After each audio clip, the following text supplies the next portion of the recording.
Very excited, as always, to talk to our first guest of the day. I mean, really needs no introduction. And what a weekend for this guy. Going from Saturday in Cleveland, the inaugural Real American Freestyle wrestling event on Fox Nation. He was a big part of it. I know that's a sport that is near and dear to his heart. And then he gets on the red eye, heads off to Vegas, and pins Craig Jones in the main event of CJI 2. Your friend and mine, the bad guy, Chael Sonnen, joining us off the top here today. Hello, Chael. How are you? Good morning, Helwani. I'm doing awesome. Thank you. How are you doing? It's a pleasure to see you. A couple new sponsors there to the left. Yes, this was from Jonko Fuel. I mentioned that because Jonko was a big part of the Craig's event. He actually gave me this.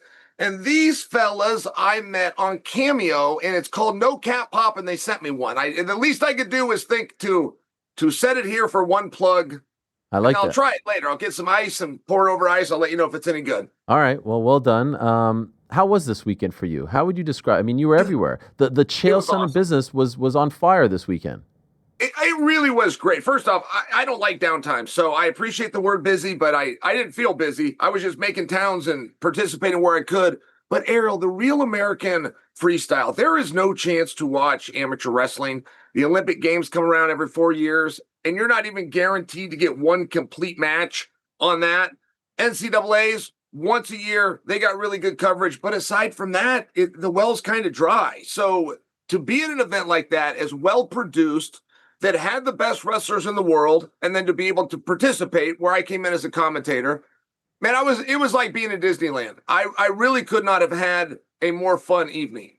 So we know that this has been tried in the past, early 2000s. I remember DC and King Mo being involved in a outfit called Real Pro Wrestling, I believe it was. But you were there, boots on the ground. And I understand you're working with them, and so you're probably hoping that it succeeds. And I know this sport is so near and dear to your heart. But what's the ceiling here? What do you think? Do you think, like, watching it from afar, I was impressed. Production looked good people behind it. I feel like they're onto something. I left more confident than I came in. And okay. I think I came in with a pretty good attitude, but I thought we would need a couple of swerves, if you will, a couple of insider industry things to happen. Specific call-outs. Maybe somebody's walkout's got some flair to it.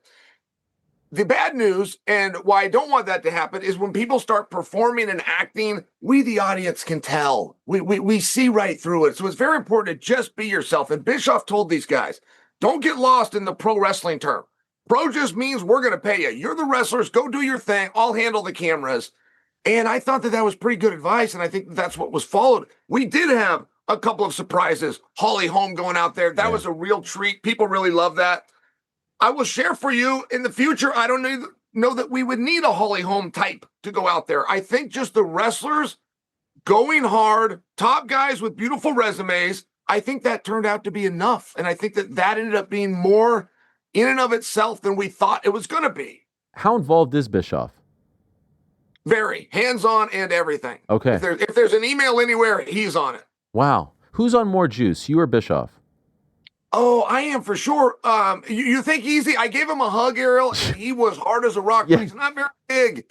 He's a very lean guy. I would have thought more like hormone manipulation than I would think testosterone manipulation, but that would be my guess. He looks absolute shredded. I mean, it's something. I think he's in his mid-70s or something like that. Yeah, he was lean for sure.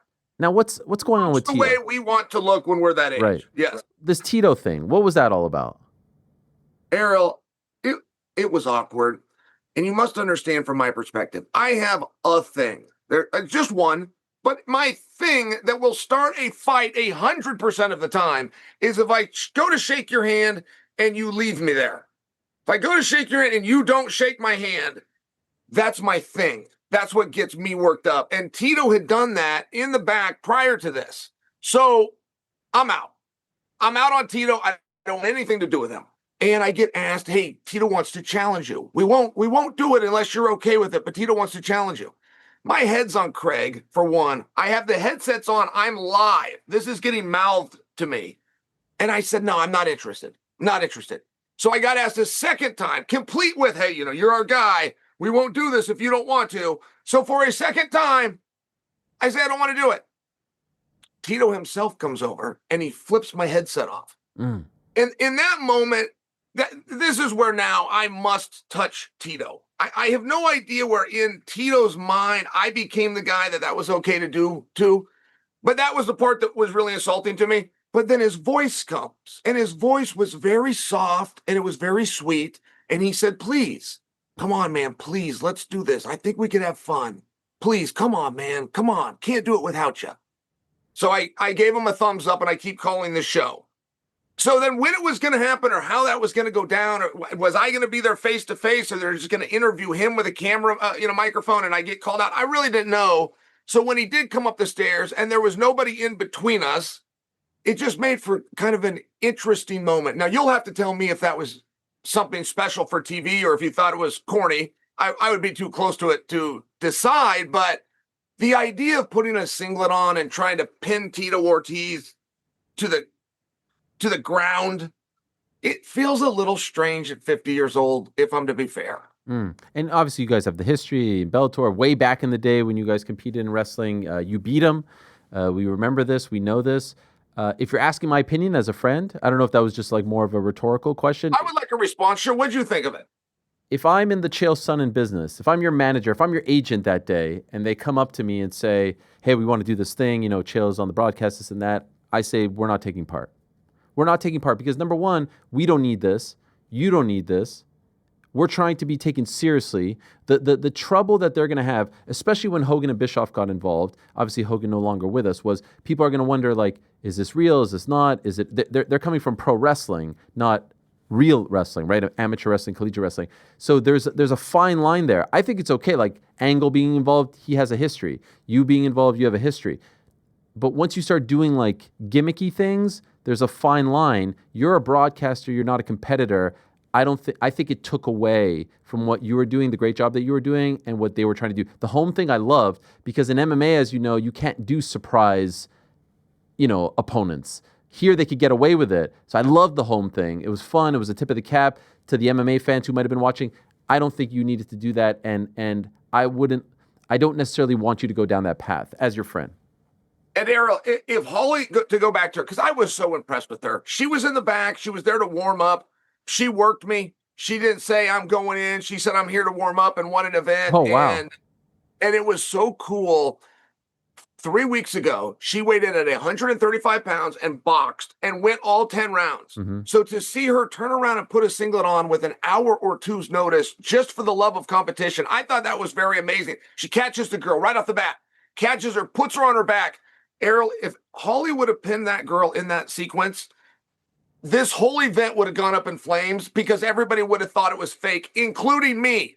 When that girl went to her back, I'm like, oh my gosh, they worked this one out. Then the girl fought off her back and gets up and comes back angry. I'm like, oh no, they're really wrestling. Holly really put that girl in that troubling position right off the bat. That made it that much more wow. At least from my perspective, I'm going, wow.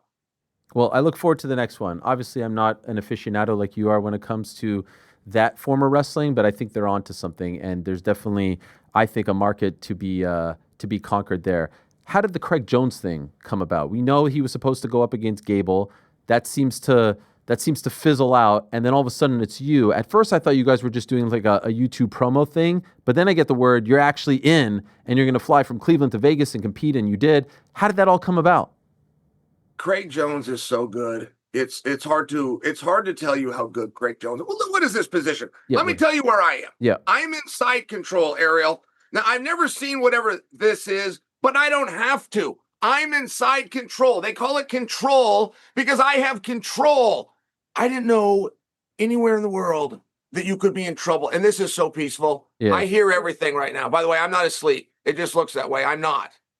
I heard Big John saying, Craig, let him go. He's out. He's out. Like I was there for all of it. It's just in a different realm. I thought you pinned him though. Both shoulders on the mat. I was watching this, be like, what? Right there, second shoulder. I thought it was a 1, 2, 3.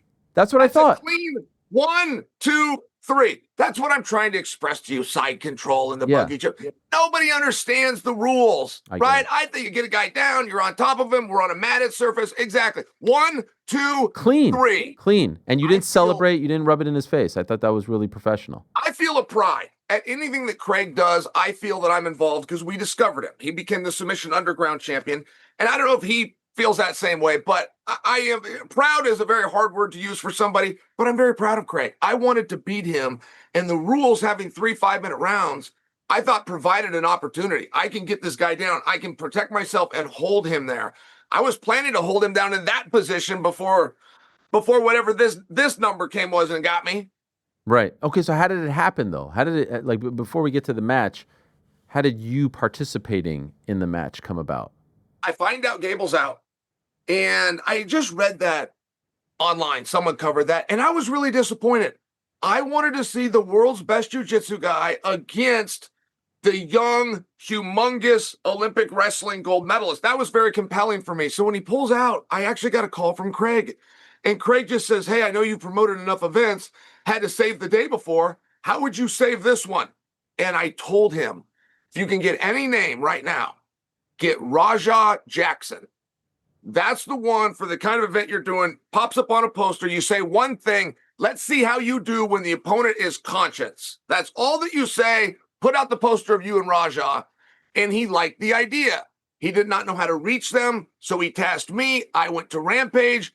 We never heard back. Then somewhere along the way, I get a call from a media group called Flow Grappling, and they are live. It's like calling into a radio station. I answer, and they say, would you take on Craig Jones? Like in this live scenario, will you take on Craig? Of course I will take on Craig. But I didn't know that they were going to need me. I didn't know I was accepting a match in that manner as much as just philosophically, if we need a tough guy, are you still the sport's biggest tough guy? Turns out it was a yes on both questions. Okay. And did you feel like you were backed into a corner? Like where you were like, oh gosh, I didn't really want to do this? No, I did not. I do prefer to prepare for competition, but Craig is very unique. And I thought the way this story went, it turned out, maybe I got this wrong, but I thought this was Craig's retirement match. It was going to be his last one. And I wanted to share that with him. And I had lost to Craig at Abu Dhabi, but I really felt that the rules of 3 5-minute rounds with judges, I thought it created a real opportunity for somebody to slip in and beat him. And I was coming to you frantically to get a hold of Sean Brady. I just wanted like his idea. What did you feel? How did you nullify it? Give me a tip or two. I did not know from side control I was in danger. I learned something, but Ariel, what a beautiful technique. I mean, who else knew that when you're on the side, you could still be strangled out? It really was. A guillotine choke, by the way, partner, is painful. A rear naked, there's a little bit of panic, largely just because of how he got in your back in the first place. This thing they're calling a buggy choke, Ariel, it is so peaceful. And then you're out, and then you come back. And it's just a very strange sensation. When I got home, Miss Brittany gives me a hug right at the door, and she whispers in my ear so the kids don't hear, and she says, you didn't sell that first one very well. I know you weren't out. And it's just like, okay. I love, by the way, why did they do it twice? There's not a lot that I can say there, but all right. Why twice? And even on Tapology, it says that he has 2 wins over you, which I thought was a bit of a, I don't know, a little unprofessional on their part. Felt like they were like... That would be untrue. I mean, that was one match. Yeah. They decided to restart the one match. And Ariel, they would have let me go a third time. It's just a matter of, I mean, how much embarrassment do you want to take? And I don't know the rule on if you pass out and coming back. Like, I don't know if you want to pass out 3 times in 3 minutes. I know if anyone even got knocked down when Coach Clayton was there, your practice was over for the day, no matter what happened. If you get knocked down, if you go out, your practice is over. So there was a little piece of me going, man, I don't really know the rules on this. I've never been passed out, let alone twice. I could have turned down the opportunity to restart the match because I really thought I could beat him. I still feel if I could have got him to the spot, got my hand on his chin, I could have caused some problems. But he's advanced, man. It's hard to say, Ariel. He is very, very talented at that sport. I give you a lot of credit. I actually felt very guilty because I was dealing with some jet lag. I had just arrived from Europe. I went to sleep very early, like 9 o'clock. I wake up at like 4:35 in the morning Eastern time, and I see, I'm happy you bring this up. I see a text from you saying, hey, do you have Sean Brady's phone number? And then I go online and I see what happened, and then I put 2 and 2 together, and I see that you texted me before the match, and I was like, oh, I could have potentially saved Chael. Had I gotten the number and you talked to Sean, maybe this doesn't happen. So I felt a bit of guilt. I'm not going to lie. Well, and I blame you. Yeah, I okay. blame you for the whole loss. So I'm not going to lie either. And I accept your apology. Thank you. Okay, Thank you well, for being man enough to admit you screwed me against Craig. And then if I would have talked to Sean, I would yes, have beaten Craig. I think we can all agree on that. So 100%. Okay, well, my bad. That's on me. That's on me. Ariel, he had an energy at this thing. Like this crowd, Craig's crowd, they knew what was up at all times. The energy, and I can't explain it to you. It's something you got to feel. But like Gabby Garcia jumps up on this box and she's dancing, and they got this DJ cutting these cool sounds, and the whole crowd's into it. They started chants 3 and 4 times. They like knew what to chant in unison. The Rock can get audience participation, but it took him years of educating that audience until he was able to pull it off. This is Craig's second event. On his second event, these audience members knew what to do and when to do it. It was awesome, man. I really wish CGI was more often than once a year. And I must say, it was really a special event. It was a really interesting weekend because there was all these different offshoots, I feel like, of MMA, but no actual MMA going on. You had the Dirty Boxing on Friday, you had the Misfits on Saturday, you had the RAF, you had the CJI, and it just kind of shows the business of MMA is in an interesting spot right now where you have all these players, recognizable names from the world of MMA, yourself, Jairzinho, Dylan Dennis, Tony Ferguson, Darren Till, the Holly Holm, all doing things outside of MMA, but MMA fans being attracted to it. So I thought it was a fascinating weekend. I mentioned to you that I was out of the country, and so I'm sort of doing a pretty good job, I think, of staying out of the storm, staying off my phone, staying off social media. And then all of a sudden I come across this Raja Jackson situation with Rampage's son, and I say, okay, let me see what like the main players are saying. So I go on your channel, always go to your channel first. Oh, nice little Chael video on the couch. And then I read the comments. Now, I got to your first video after you posted the second video addressing all the heat you received for the first video. What was that like? Because it seemed like old Chael was taking some heat there for his comments. I have never taken heat in those comments like that before. It's usually a really supportive group that sees the world for the way it is, that I was 50-0 undefeated and I am the reigning linear champion because I destroyed John Jones and ripped his toe off. That's generally the way those comments go. Ariel, they were very upset, and they were upset that I would be so disgusting as to defend Raja Jackson and to make an argument that what Raja did was okay. The problem was I don't think any of those things, and I didn't say anything remotely close to that. I tackled this from the same perspective both times, which is the legal perspective. You have this crime. You have a clear assault that might even be attempted murder if you believe it to be premeditated. The authorities are in possession of what you've already deemed is disgusting, horrifying, and criminal, but they haven't taken action. And I explained in both videos why they hadn't taken action. I never even touched on Raja, why he did it, Psycho Stu, what happened to him, never touched it. Came purely from a legal perspective. If I would go to 7-Eleven to a payphone and dime you out, I make a call and I say that I saw you doing that to somebody, you would have been placed in handcuffs.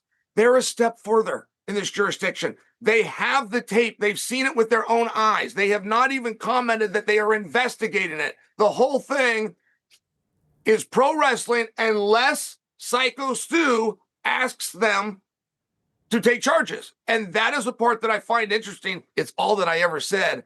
And all the heat came back as though that was a defense of Raja, but it doesn't even include Raja's name for that matter.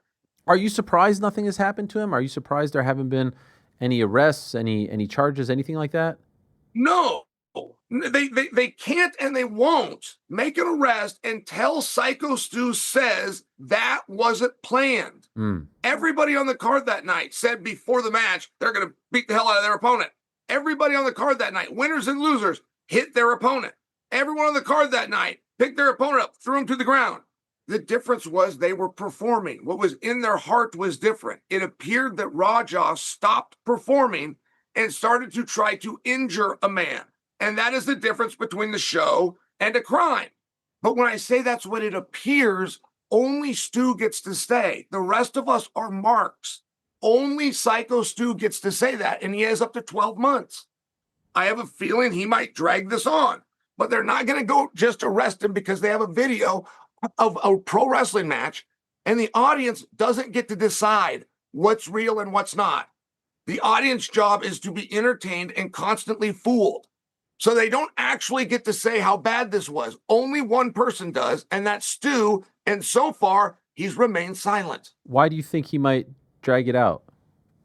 Well, Stu isn't. I spoke to Stu. Really? People Okay. People love Stu, back and forth. And he believes that if he doesn't protect the business, that he's hurting the business. He also believes if he goes to the police, he gives up his character as a legitimate badass. Meanwhile, if he takes that beating, don't forget he wasn't covered. It's not like Raja beat him. Raja never covered. There was no 1, 2, 3, and Stu could ask for rematches. He could spin that. He could turn that into something. Now, what do you want to do? They have $1 million insurance policy. I have to carry this exact same insurance because I'm a promoter here in Oregon. And believe me, that settlement would be done quickly and for all $1 million. But Stu's going to have to juxtapose taking that money and going down the legal route against the character and the brand of wrestling. I don't know which he's going to choose, but it's not a simple choice. One gets you $1 million. The other one costs you your identity. And people will do anything to protect their identity. So what do you think he does? Ultimately, do you think he does nothing? I think he does nothing. I think that somebody will come to him quietly and work something out. But a lot of times the insurance will go, hey, we're not paying if there's not a crime. And there's not a crime until you file a report. And if you play that game, I think that will give Raja an opportunity. But if somebody is able to come in quietly and say, we saw what happened to you, here's how we want to settle this, non-disclosure from you, non-disclosure over here, I think that would be fair. I hope that that's what happens. I don't know if it's completely my guess, but it's an option. Just curious, since you say you have some sort of contact with him, how is he doing? Do you have any idea? Yes, he had woken up. He had said a few words. The reports of a broken jaw and missing teeth, I can't confirm those, but I personally believe them. That sounds very in line with what I saw. And but no, I didn't get anything major insight. He's doing better. And then we started to find out a little bit about him outside of wrestling, that he's a military veteran, that he's a father, that he's a husband, that he's a really good dude. Like the stuff that was coming out, it seems like Stu was quite an unfortunate victim. Okay. Do you blame him for any of this? No, I don't blame Stu. I don't know what happened in the back with the beer can. Yeah. But those are different incidents, by the way. And Stu, when he used the beer can, clearly did not intend harm. He used the correct way. He was trying to work. He found out, oh, I'm not with a worker. He apologized. That was a dead issue. And then you have the premeditation of Raja on his stream telling people, I'm going to go do this for real. And there is a point where we as people are whoever we pretend to be. So if Raja now gets into character for stream of street tough guy that's waiting to confront this guy that did him wrong earlier, he can become that guy pretty easily. And the great wrestlers do get into character. They just remember to take care of their opponent. So what lines got blurred? Where was the crime from the accident? Because it starts out like a show. He is attacking from behind. He waits for the cue. When he turns around, he gets in on that high crotch. He lifts him up, turns him around, drops him in the correct spot. Way too hard, by the way. And then is like that's like where the rage came. So it wasn't completely premeditated. It was disgusting, but how they're going to handle it. I mean, Ariel, don't forget, if they think the intent was to do serious harm, you're talking about assault 3. Assault 3 is worse time-wise than an attempted murder. But you're still talking about attempted murder being on the table. Like it is a wide range, not because of what happened, because of what the desired outcome of what happened might have been. You said the word disgusting. I mean, disgusting criminals. It was shocking to watch, especially in real time, and especially when you think like someone is filming this who's part of Raja's crew, if you will. The fact that the promoters, everyone involved, walked up to him and said, yeah, you could get yours, and didn't explain to him what that was or what they were trying to say. Like, they deserve so much blame as well. It was, to me, I called it a shitstorm of stupidity. It was just like stupid after stupid after stupid. There was no adult in that entire situation. There was no one that said, hey, man, you're a little too heated. Like, maybe we should do this another time. Maybe we should, like, we don't actually mean you kick the crap out of the guy. We mean like you do an angle. And if you are doing the angle, who's it for? No one's watching this. This is an indie show with 30 people in attendance. Like, what are you talking about? This is not Monday Night Raw. The whole thing was very bizarre. What did you make of the reaction to it? Because I saw it explode and then grow and then grow. And every video on YouTube about this is getting millions of views, 800, 700,000. It broke through the crazy world of wrestling and MMA. I was just kind of shocked at how much coverage came to this story. I thought the same thing. And then there is a question of what do you do with that? And what does Stu want to do with that? I mean, Stu, when you go out and create a character and you're living your life and you're playing it, it's because you see yourself as this guy. Then TV allows you to get to be that guy in front of people for adoration of the audience. And do you want to let that go? It's a tough spot. If they were to work an angle up and down the interstate like they would have done in the old day, they're going to sell a lot of tickets with it. There is something here. Does that excuse? Is that okay for this terrible action we have? I mean, it's not just for a matter of what happened to Stu. Stu almost has a responsibility to do something so that this doesn't happen to someone else down the road. But I don't know Rajat to be a bad guy. And I don't know what happened in that moment. And I don't know if he is just the world's worst pro wrestler or he just thought Stu was the world's toughest guy and he could take him. Floyd Mayweather did the same thing to Paul White, the Big Show. Now, Big Show told him to. Big Show said, we can't sell this or script it, so just hit me. So Floyd put a combo on it and ends up busting Paul's nose. But that's what happens when you get hit by Floyd. But there was no hard feelings because Paul said, I want you to actually do this. And Floyd did. I don't think anything like that was agreed upon in the back. If that would have been a spot, we would have at least seen a cover. We would have heard the bell ring with a disqualification. It seemed as though everybody was caught off guard. So at what moment did Raja switch from the script to business for himself? I think that's going to be an important moment should this ever turn to a courtroom. By the way, when you put out something like that, you think you're being level-headed, you're trying to give some sort of smart, intelligent, nuanced take on a very complex situation and it's a tough one to tackle, and you see this tidal wave of hate coming your way. Just curious, like for Chael Sonnen, the human being, the husband, the father, how do you internalize that? How do you deal with that? I was surprised, Ariel, my arrogance until I got that pushback, which was that people watched my entire videos. That pushback was the moment I realized people watch about 30 seconds of what I'm saying, or they listen to 2 lines and form their own opinion. I didn't know that. I thought my viewers were more loyal than that. I thought they listened to everything that I said, but there's no way to listen to what I said and then come out thinking it was a defense for Raja or hey, I would have done it the same way. There was no part of that. It's very fascinating that we're in possession of absolute proof, but no legal action has been taken. Yeah. That's interesting. And that's what I spoke to. Okay. It's a weird one. It's a very strange one. Everyone weighing in from the world of pro wrestling, from MMA. I mean, it was the hottest topic. I don't know if it was because nothing else was going on or if it was because it was like a criminal act being streamed live. You won't get into that world, right? The 24-hour stream stuff where you're walking around with a lav mic on your hat. Like it's not quite for you, is it? It's not for me. It's not for me. That internet stuff for the most part does not require talent. And it's why so many people are getting into it. There's no barrier to entry. If you've got an iPhone, you're willing to watch a couple of videos on YouTube about how to upload this stuff, all of a sudden you can be out there. But no, for me, no. I will bring talent, information. I have an actual skill, and I will deliver that. I don't need the cheap clicks. Did you enjoy doing The Ultimate Fighter? I do, but it's a tough question because you form a bond with those guys unlike anything else I've ever been part of. My high school classmates, very special. Your college teammates, very special. But The Ultimate Fighter is unlike anything. You use the word family. People love the word, we're a family. They love to say that when they're getting ready to negotiate with you and they would like you to take less. The Ultimate Fighter actually forms a family. And, those guys are like sons or nephews, and I hate seeing them go. I hate losing contact with them. I enjoyed it more when I could see them each and every day, watch them grow, help them get closer to their goals. And all of a sudden, one day it's over, and you're all just supposed to walk out opposite doors and go back to the normal world. And I will tell you, that part is tough. My understanding is it kind of lit something under DC, and he's now like forming a team, and he's coaching. I saw him yesterday. Any chance that happens to you?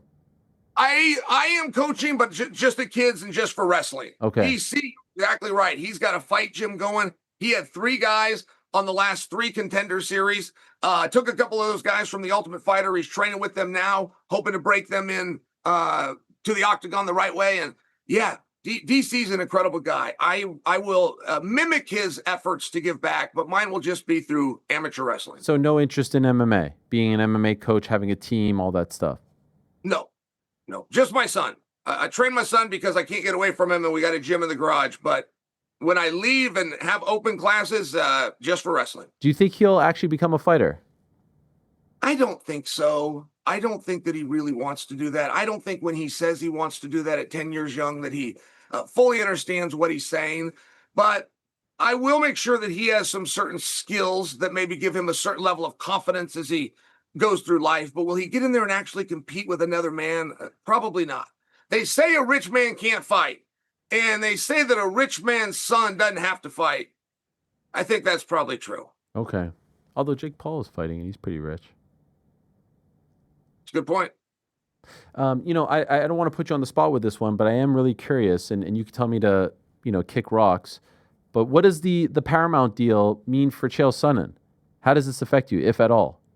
Okay, so I roll with Glenn. Wherever Glenn goes, that's where I want to go. But I'm not sure Glenn would ever leave ESPN, or that would even be on the table. So there might just not be anything there. I don't know. How does it work? Let's see. We got a contract with ESPN. And even though it appears that there's nothing left to do, that doesn't actually null and void your contract. So I'm in talks with nobody. I'm at ESPN and I'm very happy. Will they continue in MMA to some degree?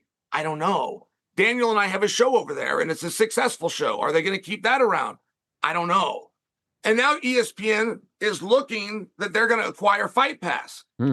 Maybe that opens a level of opportunity. I don't know.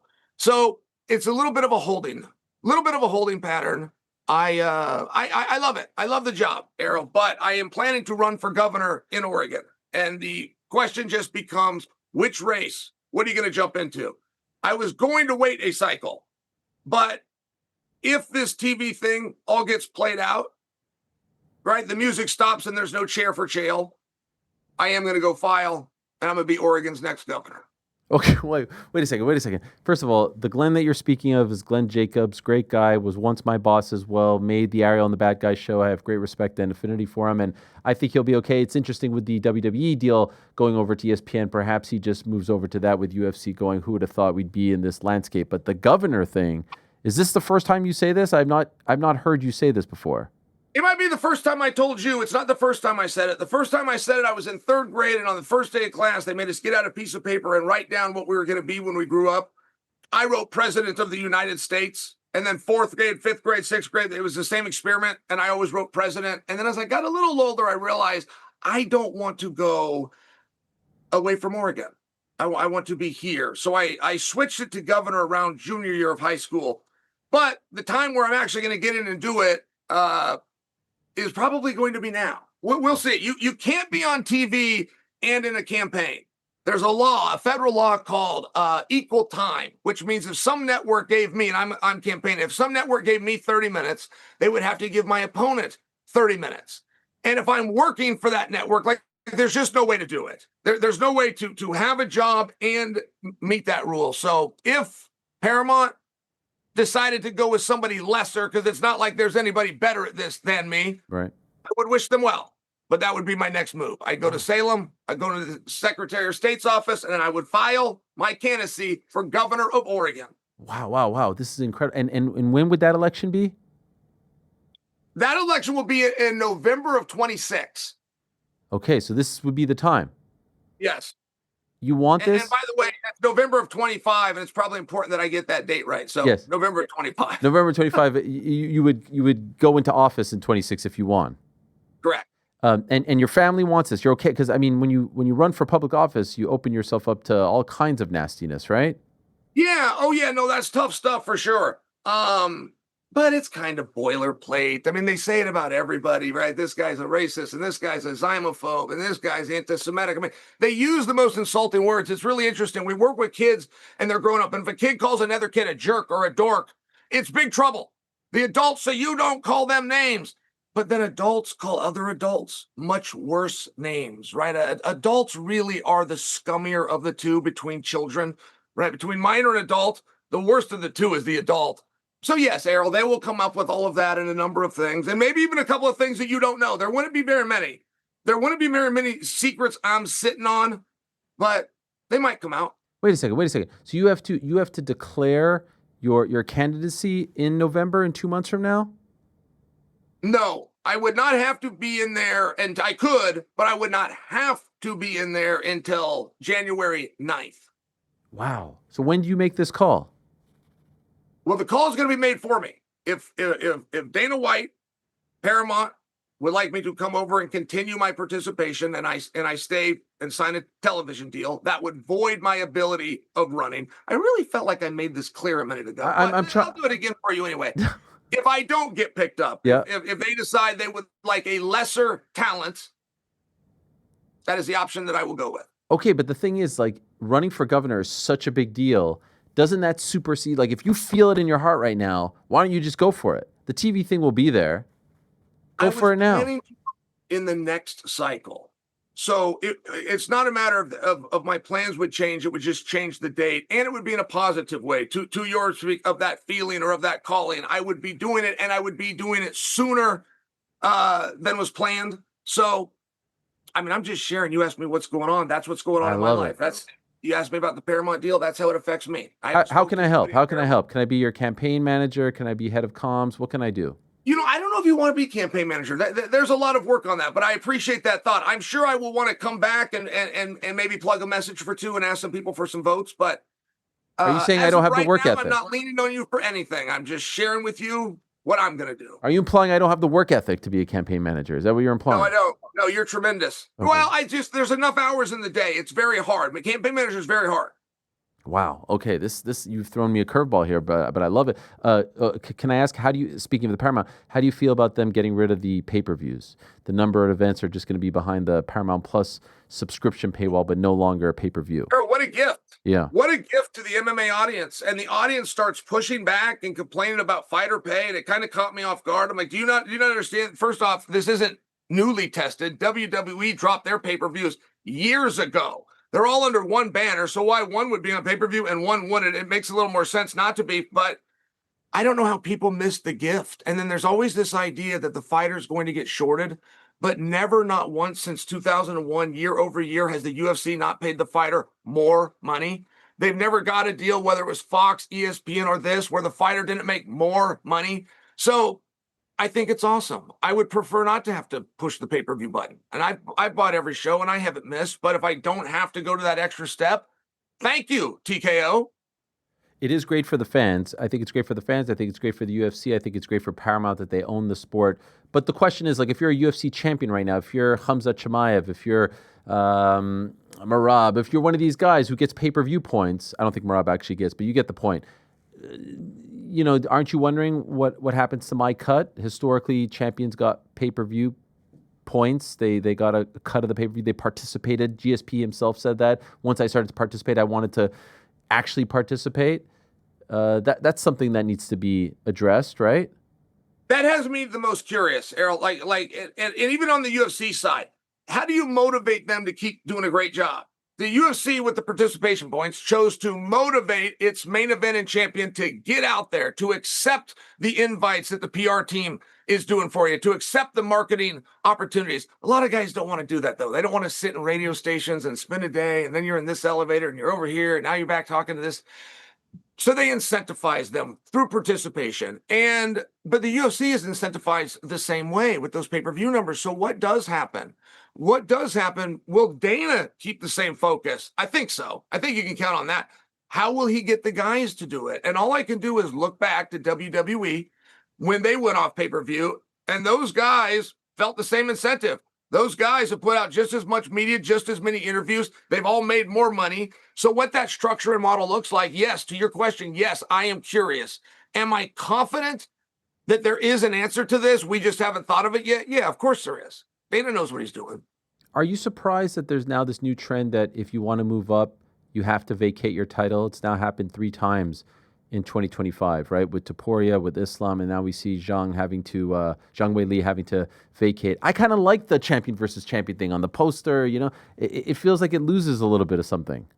I hear you on that, and overall I do like it. Nobody is going to have a belt in two divisions and then defend the lower belt. And there has been a time historically that you could throw in my face that Amanda Nunes did do that, but we can agree that women's division was very different. It was not loaded.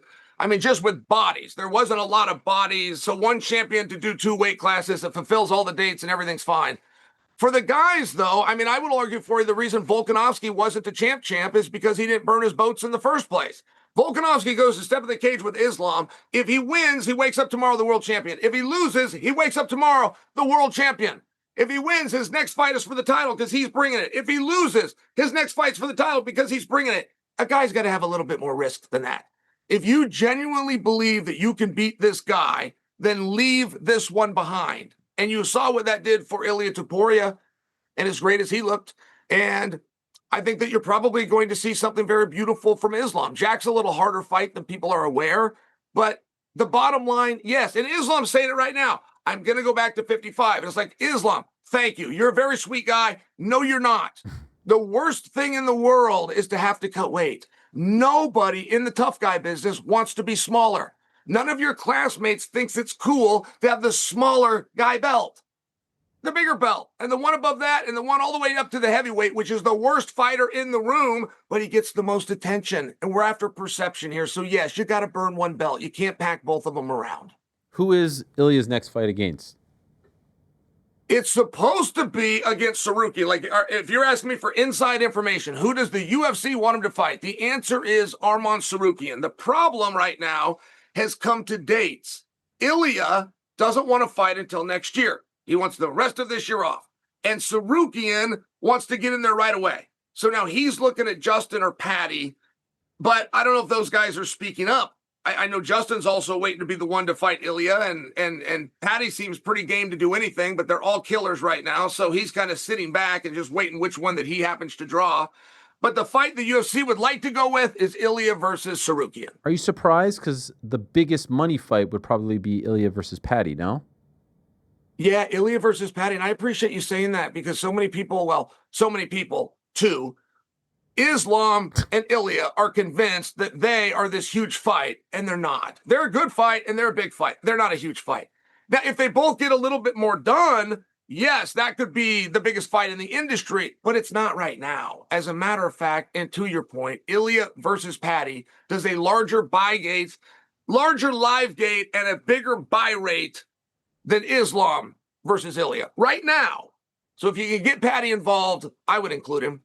It's way too early to do this, but just for fun, because we haven't talked in a minute, can you book me like your top three, even if you want your main card for the White House card? Who's headlining? Who's the co-main? What are you thinking? I haven't thought a lot about it because it's a year away, but I will tell you that card is going to be used as a reward. Everybody on the roster wants on that card. But it's not a matter of I've done this or I've won that. Like John Jones, just for example, I'm the greatest fighter of all time. It's like, yeah, it's true, but you didn't travel the roads. You didn't set up the ring. You didn't take your turn driving the semi-truck. Like, you don't deserve a reward. But there are some other guys that I think have carried some pretty heavy water. Alex Pereira comes to mind. Colby Covington, I believe, is a lock for the card. But I'll just remind you, it's going to be people. It's not going to be anybody that's been retired. It's not going to be anybody that's set out. Nobody is going to take those glorious spots except for the people who have earned them by showing their loyalty back to the industry and to the company. And frankly, none of those other guys deserve them. John does not deserve to have a main event spot on the White House card. What about Conor? If Conor's ever going to return, there's something special to Conor. And if you're trying to do really a magnificent night, if you get him on the card, you've satisfied everything. You've got the viewers, you've got the UFC power. I just don't know what Conor wants to do. I just don't. When I see Conor training, he looks good. His body moves in a good way. He's slow as molasses running uphill. And I don't know where that speed went. Sometimes I think he's doing kata, like, because his form is so incredibly slow. And then I find out, no, that's full pace. I think that's very concerning, but I don't say that to put him down. He knows. He knows. When I went in the back to warm up for Craig Jones Saturday, that's when I get this reality check. Like the warm up that I used to do, and it's been 5 years since I've done it, that warm up I used to do, and the way my body would respond. And I think that Conor knows. I think he knows that he's slow. And when I see Conor, it's not like we've turned a new page. He's not less drunk in interviews now. He's not less high on drugs now. It's the same amount. And when he travels around, and if you're ever traveling, you're not training. You can't do them both. You've got to be at your gym with your coaches, or whatever exercise you do gets chalked up to a workout. It's not training. I don't see him traveling any less. Like there's nothing in the Conor bucket that is stronger today than was a year ago when he wasn't doing it. So could you get Conor? I don't know. If they could get Conor, would they use him? Yeah, they would use him. He's done enough good deeds that he could slip in and nobody would be mad. So it's way too early, but right here and now, what's the main event? For the White House card, wow. Or at least give me one participant. But like, who's the A side? Like, who's the guy that the thing? Because that might be the most watched MMA fight of all time, right? It's the main event right now, but also understanding that you're going to have 2 or 3 wins for both the athletes until then. The main event is Khamzat Chimaev versus Bo Nickal. What? Serious? That's very likely to be your main event for the White House card. But again, they both need a couple of more fights before that, but the calendar allows them to have it. They both get victories. It'll be Bo versus Chimaev. You're serious right now? What do you think? What would have used? I was foaming at the mouth to see that fight. Obviously, Bo needs to get back on track, and I have no doubt that he will. Zero doubt. I just don't know if the timing will work out where he'll be in the title picture with all those guys at 185. Let's be honest, Khamzat brings a little bit of baggage with him. Do you want Khamzat Chimaev, best friend of, a Chechen warlord? Yes. Do you want him to be your main event guy? Couldn't come into the country for several years. Like, is that the move? It wouldn't be looked at all. It would not at all would that be taken into consideration. Dana said, been very clear, I'm out on all that stuff. If you're the best fighter in the world, I'll put you to work. And Bo has played golf with the president. The president would like if it was Bo Nickal. We had a Real American Freestyle event 2 days ago, and Bo participated and was part of the media. He went on Fox News and he said some nice things about the president, but the president then called him and wished him luck. We're all standing around. It was a very cool moment. And I think that Chimaev and the warlord, come on, please don't do that to him. That's somebody else that he just knows the guy. Okay, either way, that would not carry over. Chimaev versus Nickal, if it was today, would be your main event. Wow. Who wins, by the way? Yeah, who wins, by the way? How much would you like if Real American Wrestling or CGI or anybody for that matter got those 2 juggernauts together? Like, we all just want to see the takedowns. Can Chimaev take Bo down? Can Bo take Chimaev? Like, that's what we really want to know. If I could see those guys cage fight, or I could see the best of 5 takedowns, meaning whoever gets the 3 first wins, I'd probably choose that. Bo versus Chimaev is very interesting. And it turns out that Chimaev doesn't have the weakness with his lungs. It turns out that he can push hard. He's a handful. He's a handful for any of the top guys. Bo is a little out of the top rankings, but provides for the hardest matchup. So do with that what you will. And I understand we'll need a couple of wins before, but I stand by that as my answer. Okay, one more before I let you go. And by the way, just want to throw this out there. If the Paramount thing doesn't work out, and if the governor thing doesn't work out, perhaps we get the band back together over here. I mean, you'll be free. You'll have a couple of dates free. Perhaps we get the band back together. What do you say? That wasn't the question, by the way, but it just got me thinking. It's just so much fun. Great idea. I would love it. I mean, essentially, we're doing it now. And I apologize. I usually bring you better spirits. No, I think you were great today. Traveling. Yeah, I've been traveling a little bit, so I'm doing my best here. I want to be a good guest for you. I love it when you have me on. But I love the idea of working with you, Ariel, if that was your question. Well, I know how fake the offer was. No. I realize that you didn't mean it at all. But in the spirit of Hail Fellow Well Met, like Shakespeare said, I'm in. We shoot with each other. True or false, you did leave me on red twice when I brought this up recently. I answer all my messages, every email, every text, every phone call gets returned every day before I go to sleep. So if that happens, I'll send you a screen grab twice, because then I followed up. What do we follow up with if one, either you or I, doesn't respond or doesn't get the text? What is the usual? War. And I hit you with the war. In capitals. I hit you with the war, and I didn't even get a response to the war, which was like a knife. It was like it's fine. We don't need to talk about it. It's fine. Would have at least got a smile from me. But just so you know, every day, every call, every text, every email, or I don't go to bed. Yeah, no, well, except for that one. Last one. I do want to ask you, Fernand Lopez said to me, and I keep thinking about it, never in the history of the UFC has a fighter had more pressure on his shoulders than Tom Aspinall when he fights Ciryl Gane because of everything that's happened over the past year. I know he's playing mind games. I know it's a bit of trash talk, but I do think there's something to that. Do you agree? Yes. Yes. Coach Lopez doesn't get enough credit for one. And people have deemed that he's this mean guy. He just looks mean. He's just got a mean looking demeanor. He's actually a really great guy. And I just share for you, that was brilliant. If the only thing that he got out of his mouth when he was talking to you was to put that and shove that up Tom's ass, he did his job. And there is a lot of moving parts here. We haven't turned the page from John Jones.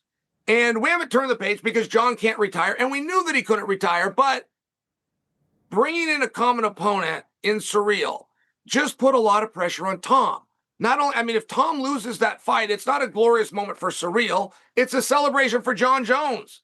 If we had to get forced in putting John and Ciryl in a rematch of the world's most uncompetitive, biggest flop heavyweight fight of all time, that would really surprise me. I was surprised the organization went with Ciryl, who's a perfectly nice guy, but in the equation involving John Jones, I thought that you would eliminate him. And Tom does have to beat him. And he's got to beat him by finish. And he's got to beat him inside of about 4 minutes. Or he had to work harder than John did. And that's not the way we're currently trying to tell the story. So, yeah, it puts a lot on Tom. Well, I can't wait to see how it plays out. I love you, Chael. Thank you so much for joining us. Congrats on a tremendous weekend. You represented very well. And congrats, most importantly, on the big win over Craig Jones this Sunday. 3 times. Tapped him out 3 times. Goodbye, Ariel. My lawyer will be in touch. There he is, the one and only Chael Sonnen, the American gangster, the bad guy. Tremendous insight and some breaking news that he is running for governor